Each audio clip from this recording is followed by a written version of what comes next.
Donc bonjour à tous, on se retrouve pour notre deuxième partie du cours sur le continent américain entre intégration régionale et tension.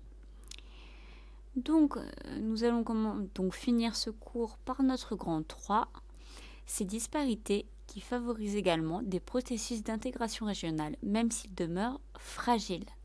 D'accord? Donc même s'il y a des tensions, même s'il y a des différences entre les différents États et même entre les différentes populations au sein des États américains, on a quand même des tentatives d'intégration régionale qui vont permettre justement de régler ou en tout cas d'effacer les tensions et les inégalités.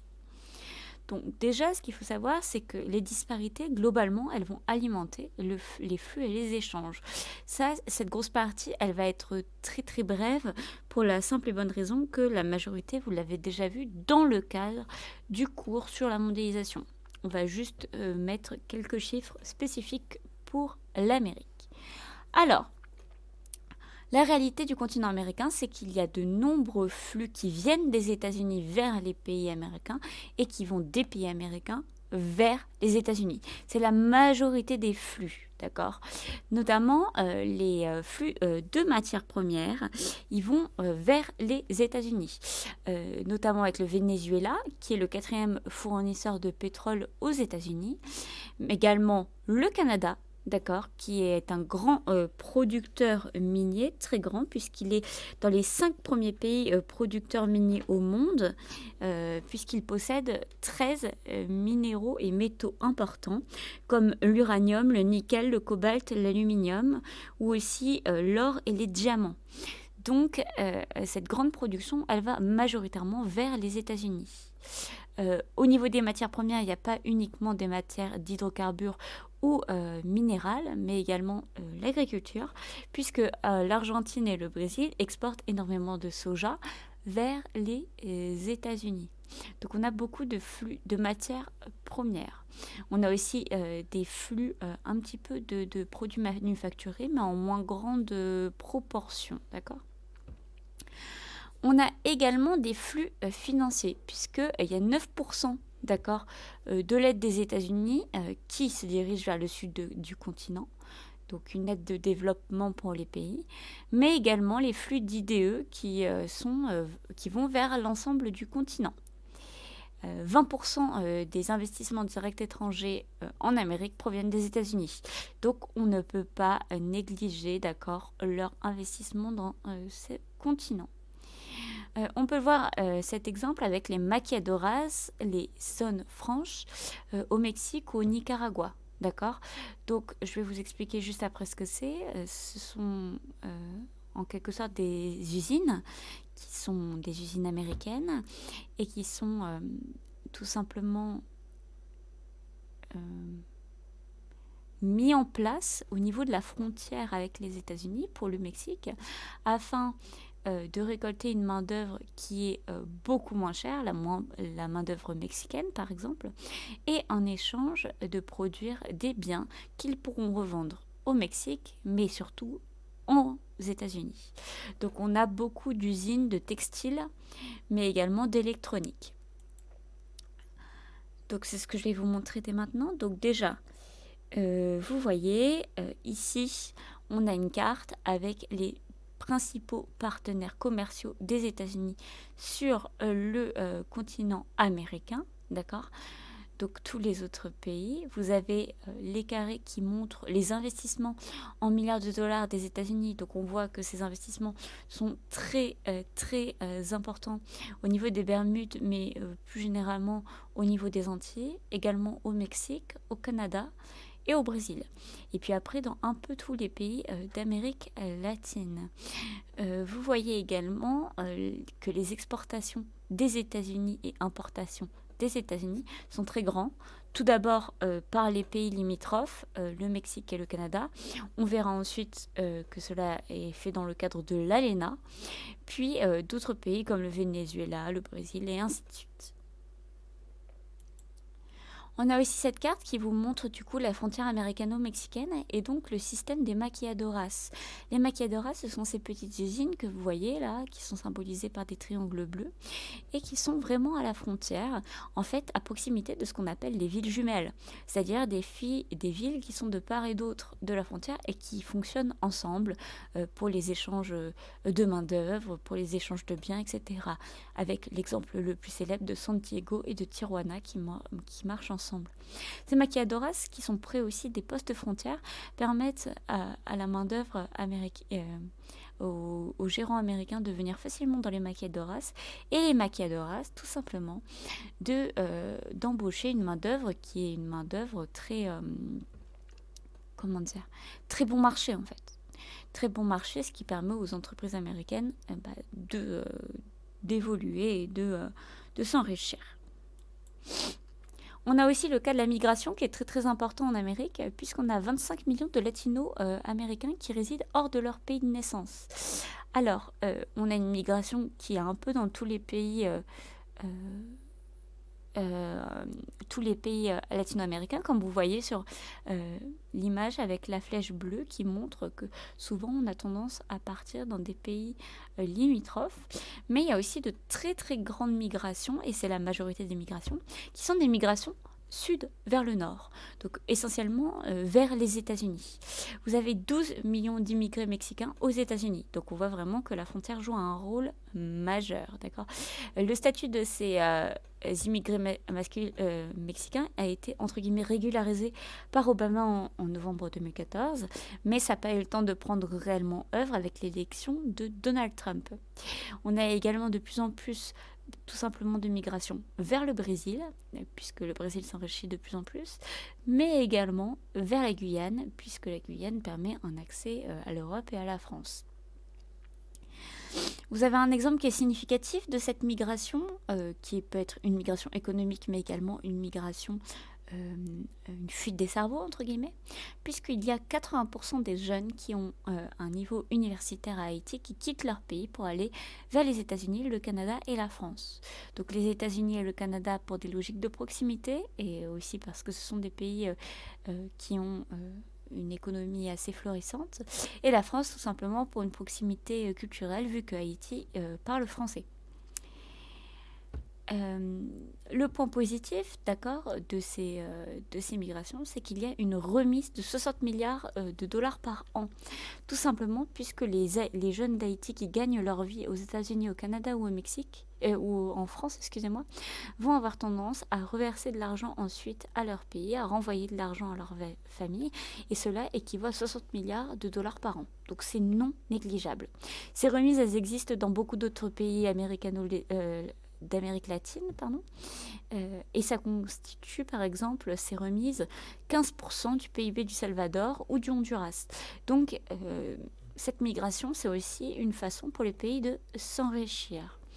Il y a un autre type de migration aussi qui se développe pas mal, c'est le tourisme, notamment au niveau des Antilles, des Caraïbes, mais également du Mexique avec Cancun qui est très très développé au niveau du commerce.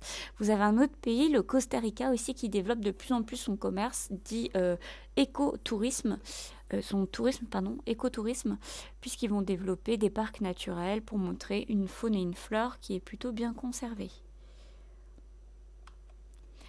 Alors là, vous avez un tableau qui montre en fait tout simplement en 2011 les millions de dollars qui ont été reversés par des immigrés à leurs familles dans les pays d'Amérique latine. Donc par exemple, vous voyez que il y a eu 3 milliards 655 millions de dollars qui ont été envoyés au Salvador par des immigrés salvadoriens, et cela représente 15,7% de leur PIB. Donc c'est considérable. C'est très très important pour des pays qui sont assez pauvres d'Amérique latine et qui n'ont pas un très fort PIB, puisque ça leur permet vraiment de développer une économie grâce à ces remises d'argent. On a un deuxième point que je vais dont je vais parler très très succinctement, d'accord? Il faut savoir qu'on a un processus de métissage qui est globalement très très marqué. C'est-à-dire que dans tous ces pays où on va avoir beaucoup d'échanges, où on va avoir des frontières très actives, on va avoir vraiment un métissage des cultures qui va se faire. À l'exemple, par exemple, de la Floride dont je vous parlais lors de la première vidéo, où on va avoir une grande population hispanophone. Donc, vous avez vraiment ça dans le bassin des Caraïbes, par exemple, puisqu'on a un mélange entre l'anglais, l'espagnol, mais aussi le créole, qui sont des anciennes langues de ces territoires. Et donc, on va peu à peu, en fait, assimiler les Européens à la culture indigène, qui vont devenir, du coup, créoles, avec des traditions créoles, comme les carnavals, etc. On a aussi le principe de Mex-America, donc au sud des États-Unis, au nord du Mexique, où c'est un endroit où on va parler le Spanglish, c'est-à-dire plutôt un anglais et un espagnol mélangé, en fait, qui est comme un dialecte qui a été créé à force d'avoir une confrontation entre les deux langues continue. Donc ça, c'est vraiment pas le point le plus important du cours, mais c'est nécessaire de le montrer puisqu'on voit justement que le fait que ces cultures puissent se mélanger permet d'avoir moins de tension à ce niveau-là. Maintenant, on va parler plus en détail, d'accord, de l'intégration régionale au sud de l'Amérique, qui ne repose pas sur des complémentarités très fortes et qui donc est très fragile. Il faut savoir qu'il y a eu une multitude d'accords qui sont faits entre les pays d'Amérique du Sud. Nous, on va en retenir qu'un, le plus important, c'est-à-dire le Mercosur. Alors, ce qu'il faut savoir, c'est que depuis 1960, les latino-américains, ils n'ont pas cessé de poursuivre justement le rêve d'une unification des territoires pour accroître leurs chances dans cette économie mondialisée dont ils étaient plutôt à l'écart jusqu'alors. Ce rêve d'unification de l'Amérique latine n'est pas nouveau. Il a été longtemps défendu par Bolivar. Donc Bolivar, c'est un chef d'État, la Bolivie, un chef d'État américain qui voulait lui fonder, au moment des indépendances des pays du sud de l'Amérique, tout simplement comme une grande alliance ou comme un grand pays d'Amérique latine. Finalement, ça ne s'est pas fait, mais il faut savoir que ce désir, il n'est pas récent. Donc le vrai premier accord et le plus gros, c'est celui qui a été fondé par le traité d'Asunción en 1991, le Mercosur. Donc le Mercosur, c'est le marché commun d'Amérique du Sud. Ce marché commun d'Amérique du Sud, il est entré en vigueur en 1995 entre 5 pays membres. L'Argentine, le Brésil, le Paraguay, l'Uruguay et le Venezuela. Donc les pays que vous avez sur la carte à droite en vert foncé. Le but, d'accord, c'était de mettre en place une libre circulation des biens, etc. On va revenir là-dessus. Ce qu'il faut savoir, c'est que cela concerne 260 millions de personnes, 2200 milliards de PIB, ce qui est un PIB qui est légèrement inférieur à la France, et qu'il y a 5 pays associés, le Chili, la Colombie, le Pérou, l'Équateur et la Bolivie, qui participent que partiellement, d'accord, à ce marché commun. Donc, c'est les pays que vous voyez en vert clair sur la carte. Donc l'objectif du Mercosur, c'est l'union douanière et la libre circulation des biens et des capitaux. Celle des hommes, elle était à venir, d'accord. Elle n'est pas réellement rentrée en œuvre encore. L'intégration, elle y est très lente, malgré que les échanges furent multipliés par 4 entre ces puissances entre 1991 et 1999. Notamment des régions qui se sont beaucoup développées, des régions frontalières, notamment les régions entre l'Argentine et l'Uruguay, le Rio de Plata, ou encore entre l'Uruguay et le Brésil. Ce sont vraiment des zones qui se sont bien développées au niveau économique. Le problème, c'est qu'on a de grandes disparités entre les pays. Le Paraguay et le Brésil n'ont pas le même PIB et donc n'ont pas les mêmes forces, et du coup, ça se complète très mal, d'autant plus que les pays membres ont majoritairement des productions agricoles. Et ces productions agricoles, ils ne peuvent pas les exporter les uns vers les autres, tout simplement parce que les autres n'en ont pas besoin, ils ont déjà une production agricole conséquente. Donc ils sont obligés de les exporter vers des pays dits anciennement industriels, donc l'Europe, les États-Unis, etc. Ce qui fait qu'au final, ils ont peu de produits à s'échanger entre eux. C'est ce qu'on appelle la faible complémentarité. Et c'est ce qui fait que le Mercosur marche moins bien que d'autres intégrations régionales. Il faut savoir que ces exportations au Brésil, ça représente 70% de son PIB total, donc c'est quand même considérable. Il faut savoir que les échanges intra-régionaux, donc dans le cadre par exemple du Mercosur ou même de l'Amérique latine en général, elles restent inférieures à 20% dans toute l'Amérique latine. Donc on a vraiment plus un commerce qui se développe avec les États-Unis et l'Europe. Il y a aussi beaucoup de pays sud-américains qui ne veulent pas faire partie du Mercosur. Ils pensent que l'alliance Mercosur va leur fermer d'autres alliances plus avantageuses, et notamment l'alliance avec les États-Unis. C'est pour ça que le Chili et le Pérou ne veulent pas faire partie comme membres, on va dire,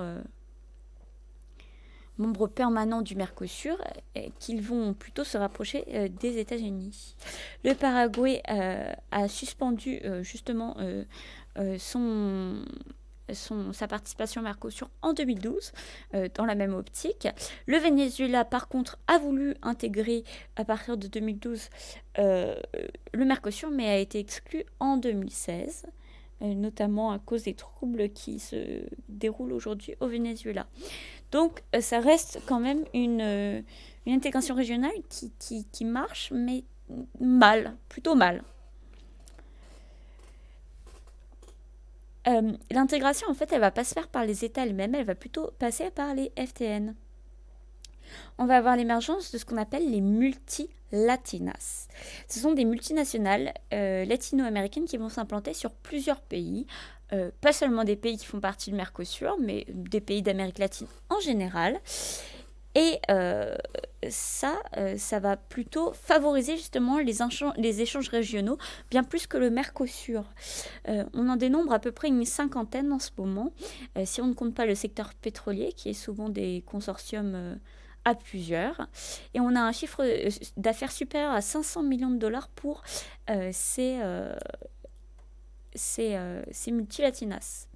Donc, vous avez l'exemple, par exemple, de la compagnie aérienne qui a été née de la fusion de deux compagnies, une compagnie chilienne qui s'appelle LAN et une compagnie brésilienne qui s'appelait TAM, et du coup, ça a rendu LATAM Airlines. Donc, on a ce type d'associations qui font qu'on a quand même une forme d'intégration régionale qui se fait, mais qui reste en dehors du Mercosur et en dehors des États, entre guillemets. Par contre, une association qui va très très bien marcher, c'est l'ALENA. Même si aujourd'hui, l'ALENA voit son rôle remis en question. Donc, qu'est-ce que l'ALENA ? L'ALENA, c'est l'association de libre-échange nord-américaine. Donc, c'est exactement le même principe que le Mercosur, mais au niveau de l'Amérique du Nord. D'accord ? Elle a été créée en 1992 pour une entrée en vigueur d'un grand marché qui unit le Mexique, les États-Unis et le Canada à partir de 1994. Le concept de libre-échange, il n'a pas été tout de suite, d'accord ? Au début, c'était juste une alliance, on va dire, privilégiée de commerce entre ces puissances. Puis peu à peu, on a eu du libre-échange. Attention, libre-échange uniquement sur les marchandises, puisqu'il n'y a pas de libre-échange au niveau des migrations, d'accord ? On n'est pas du tout sur l'espace Schengen. Donc, ce libre-échange, il s'est mis peu à peu en place, donc tout d'abord avec le Canada en 1998 et plus tardivement avec le Mexique à partir de 2003. Aujourd'hui, c'est une des associations régionales la plus puissante au monde, mais c'est la plus puissante du continent, puisqu'on a 440 millions d'habitants et plus de 17 000 milliards de dollars de PIB engrangés par ces accords. Donc, c'est absolument considérable. L'ALENA, elle a réussi vraiment à faire que les échanges entre ces trois pays soient conséquents et ça a favorisé la croissance dans chacun des pays. Donc, clairement, c'est une réussite. Par contre, alors il faut pas se leurrer, d'accord? Ces accords, ils se font majoritairement Canada avec États-Unis et Mexique avec États-Unis, et moins Mexique et Canada, même s'il y en a quand même, mais moins, d'accord? C'est plus quand même un accord qui est fait, entre guillemets, avec les États-Unis au centre. Alors, les trois pays sont reliés facilement déjà tout simplement par des routes, mais également par des corridors maritimes au niveau de l'océan Pacifique, mais également au niveau de l'océan Atlantique, qui permet aux échanges d'être très efficaces. Et on a aussi un renforcement des régions transfrontalières qui vont devenir de véritables zones intéressantes puisqu'elles vont être des zones économiques très performantes. Donc on parle de deux zones principales. Donc la première, c'est celle que vous voyez sur la carte au sud des États-Unis qu'on va appeler le Mex America. Donc c'est ce qu'on parlait tout à l'heure, cette zone où on parle de Spanglish, où on a les maquiadoras, on a un développement très très très fort d'accord de l'économie et des échanges. Et vous avez deux autres zones, là au niveau de Vancouver et de l'État de Washington, et à droite au niveau des Grands Lacs, d'accord, qui s'appelle le Main Street America et qui est des zones très très dynamiques économiquement parlant entre le Canada et les États-Unis. Il faut savoir que cet accord, il tient majoritairement grâce aux États-Unis, puisqu'on va avoir une très forte dépendance envers les États-Unis dans cette alliance. Donc 75% de ce que vend le Canada va aller vers les États-Unis, donc c'est une part non négligeable, et 78% de ce que vend le Mexique va aller vers les États-Unis. Donc vous voyez que vraiment on dépend entièrement des États-Unis dans le cadre de ces accords. Donc, comme je vous l'ai dit, la circulation des capitaux des biens très facilitée et celle des personnes demeure très restreinte, d'accord. Et de plus, c'est juste un des accords commerciaux puisqu'on n'a aucun tarif extérieur commun ni politique économique qui sont partagés dans le cadre de l'accord de l'ALENA. Du coup, je voulais juste vous rajouter, d'accord, qu'on sait très bien que la frontière mexicaine, américano-mexicaine est très très fermée et très très forte. Mais il faut savoir que même si au nord on n'a pas de mur entre le Canada et les États-Unis à proprement parler, la migration est interdite sans papier et elle est même très fortement condamnée puisqu'on va avoir beaucoup de détentions de Canadiens qui passent sans avoir l'accord la frontière. Même parfois sans s'en rendre compte. Récemment, l'ALENA a été énormément remis en cause par Donald Trump dès 2018, puisque lui, il veut qu'on oublie, d'accord, le libre-échange. Voilà, lui, il est plutôt sur une politique protectionniste, donc il veut oublier le libre-échange, et donc il va négocier un changement de nom pour l'ALENA, qui va s'appeler maintenant USMCA, pour accord États-Unis-Mexique-Canada. D'accord. Il n'y a pas de changement des règles globales pour le moment, donc on reste sur une libre circulation des capitaux et des biens, mais le changement de nom laisse penser que Donald Trump aimerait changer les règles et potentiellement réduire le libre-échange, ce qu'il critique vivement dans ces accords de l'ALENA. Pour conclure, l'Amérique, c'est un continent qui se caractérise globalement par des fortes disparités de toute nature et à toute échelle, économique, culturelle, commerciale, politique, diplomatique, etc. Tout ça, ça va alimenter de fortes tensions.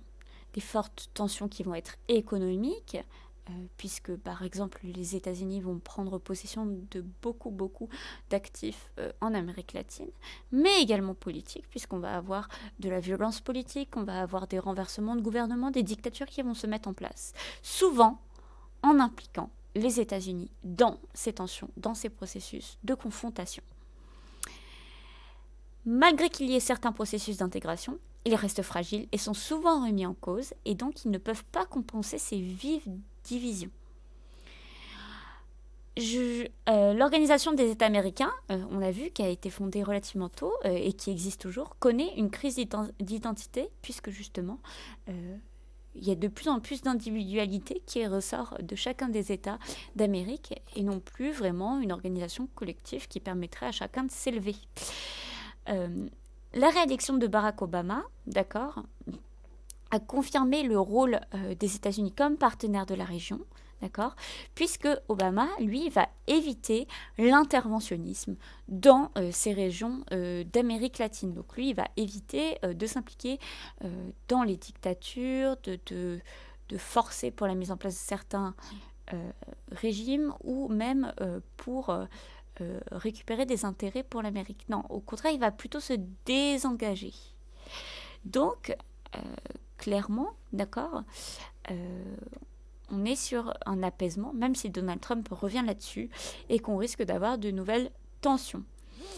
Il y avait globalement l'idée d'un partenariat transpacifique, donc entre tous les pays qui bordent le Pacifique, qui se faisait et qui pourrait plutôt être un nouveau type d'intégration régionale, cette fois centrée sur le Pacifique, mais qui n'a pas encore abouti à grand-chose.